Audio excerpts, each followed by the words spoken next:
It is just one of the biggest games we've ever done. So many planets, so many places to go, so many characters. So much to do, there's so many different ways to do it. It's so funny. It's not the Lego Star Wars you knew. We said, right, let's give the fans everything Star Wars, we're going to give them the galaxy. In LEGO Star Wars, the Skywalker saga, we had an incredible opportunity to build planets. Planets that we'd been to in our imagination. Planets that we'd loved as fans of these stories across 9 movies.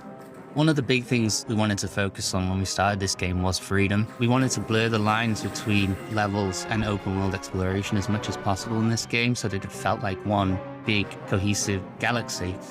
The game itself is obviously episodic. As players play through those, they will unlock these wonderful planets that they'll get to explore. You can go from Tatooine to Coruscant, you can go to Bespin, you can go to Ajan Kloss, you can go to Acto. The planets are where this game really comes to life. The sheer scale of this is off the chart. Being able to traverse the entire galaxy, going from all the planets that you would recognise from the films. We've just really tried to delve into making each planet feel like alive and unique to what it was in the film. We started by going through every planet, discussing colours and texture details. Each planet and location has got so much original, authentic Star Wars detail. We got new systems that gave us a lot more finite control. How the planets look, how the levels look, how the ships look, it all looks so good.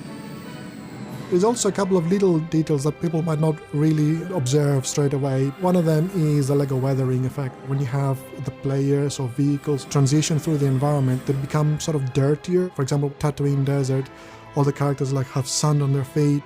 It was really satisfying when you actually can play the game, whichever character you choose. We wanted to make sure that all the little crevices and all of the places like snow, mud, sand, all these elements would start to increase. You really do feel a part of that world. It's just fantastic.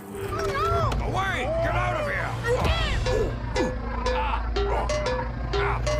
I find it impossible to pick a favourite planet. I mean, there's so many great ones to choose from.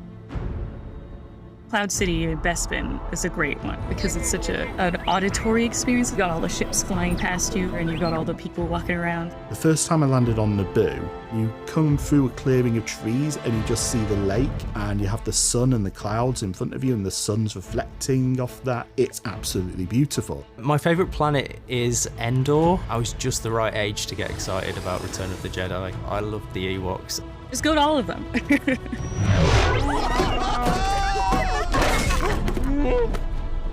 The world of LEGO Star Wars The Skywalker Saga needed to be alive. So we built a galaxy with space missions, with side quests, with all kinds of secret challenges wherever you go. My favourite mission is on Tatooine, and it's being able to feed the Sarlacc pit. Going around and collecting things to feed to it is just a joy. There's a mission in the game in Echo Base, and I just really love the Wampa in it. He's so nervous and he doesn't want to get like caught, and you're just trying to help him sneak out the base.